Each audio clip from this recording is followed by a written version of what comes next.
as I'm walking by the main freight corridor building in the corridor, that's when I got blown. I mean, the impact of the explosion threw me to the floor, and that's when everything started happening. All of a sudden, a big impact happened again, and all the ceiling tile was falling down, the light fixtures were falling. You know, you got to go clear across the whole from 1 to 2 World Trade Center, and then all of a sudden, it happened all over again. Something else hit us to the floor. Right in the basement, you felt it. Walls were caving in, everything that was going on. I mean, I know of people that got killed in the basement. I know of people that got broken legs in the basement. People that got reconstructive surgery because the walls hit them in the face.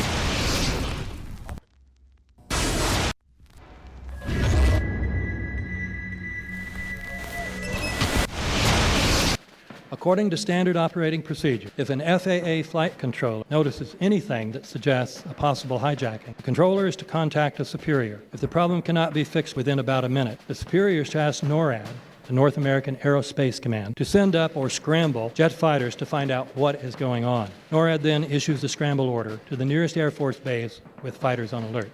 But although interceptions usually occur within 10 or so minutes, in this case, 80 or so minutes had elapsed before fighters were even airborne. It's a mind-bending anomaly. Not a single U.S. Air Force interceptor turns a wheel until it's too late. There are no jets at all. What if they were so confused and had been so deliberately confused that they couldn't respond? The reason that they didn't know where to go was because a number of conflicting and overlapping war game exercises were taking place. It involved the insertion of false radar blips onto radar screens in the Northeast Air Defense Sector. Center Team U, we have a problem here. We have a hijacked aircraft headed towards New York. We need someone to scramble some F-16s or something up there to help us out. Is this real world or exercise? Is this real world or exercise? There was another exercise, Vigilant Warrior, which was in fact, according to a NORAD source, a live fly hijack drill being conducted at the same time. With only 8 available fighter aircraft, and they have to be dispatched in pairs, they were dealing with as many as 22 possible hijacks on the day of 9/11, and they couldn't separate the war game exercises from the actual hijacks.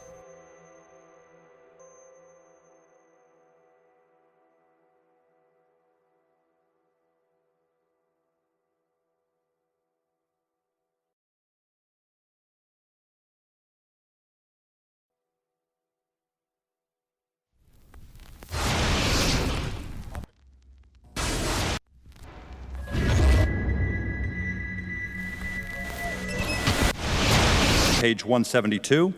The U.S. government has not been able to determine the origin of the money used for the 9/11 attacks. Ultimately, the question is of little practical significance.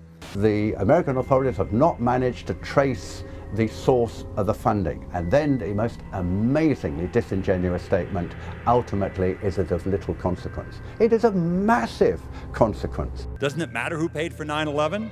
The collapse of Building 7 has been recognized as especially difficult to explain.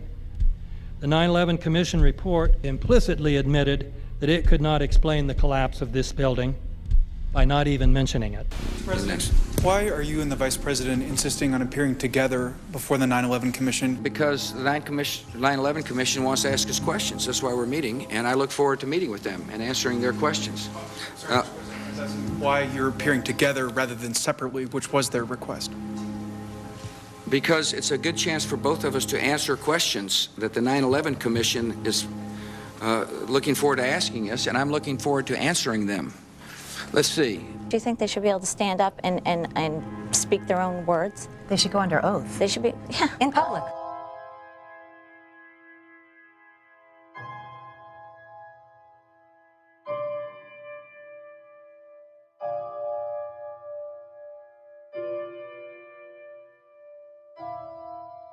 Don't you think that the families deserve to have a transcript or to be able to see what you Adam, said? you asked me that question yesterday. For an I answer got the today. same answer, yeah. The final report was a unanimous report. That means that if there was a single commissioner who had any objection about anything, that fact would be dropped from the report. We have found out that he not only served on the transition team of the Bush administration, that he was a person who wrote a draft memo for the setup of the Bush administration's National Security Council, that he was an individual who wrote the preemptive war strategy that was eventually used for the war in Iraq, that he is a close friend of Condoleezza Rice's. We want him to resign. There is literally nothing in the 9/11 report that the Bush administration did not approve of. We can understand, therefore, why the Commission, under Zelikow's leadership, would have ignored all the evidence that would point to the truth, that 9/11 was a false flag operation intended to authorize the doctrines and funds needed for a new level of imperial mobilization.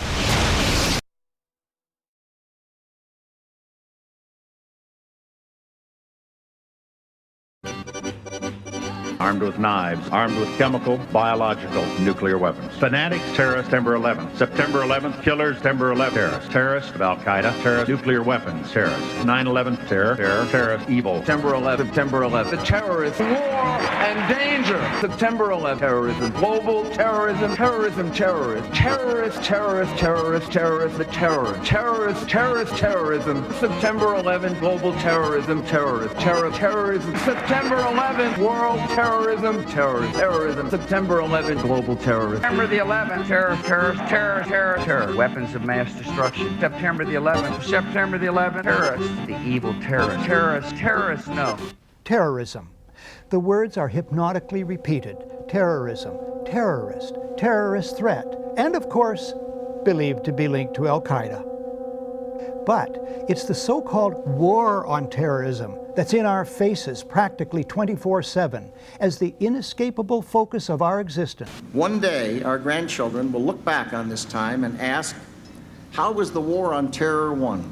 The entire U.S. ruling class, ruling elite, comes to see terrorism as the preferred means, indeed the only means, to provide social cohesion, to provide an enemy image for the society to keep it together. According to neocon theory from Carl Schmitt, you have to have an enemy image in order to have a society. It's a very dangerous thing because now it means that the entire social order, the political parties, intellectual life, politics in general, all based on a monstrous myth.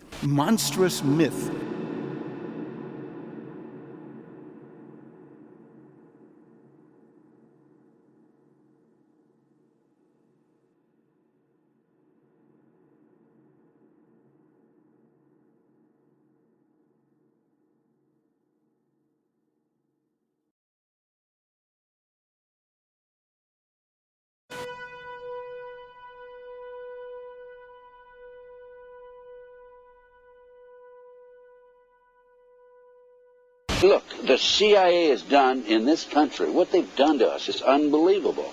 Look at the terrorist acts that have occurred. The CIA behind most, if not all of them.